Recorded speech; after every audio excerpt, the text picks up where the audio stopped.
Difference between shingles and herpes. Shingles and herpes are two infectious disease conditions caused by viruses. The key difference between shingles and herpes is that shingles is caused the varicella-zoster virus, but herpes is caused by the herpes simplex virus. After the initial infection, varicella-zoster virus can remain dormant in the dorsal root ganglia of sensory nerves and get reactivated whenever the person's immunity weakens.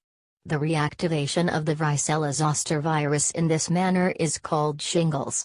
Herpes is the infection that is caused by herpes simplex virus, HSV.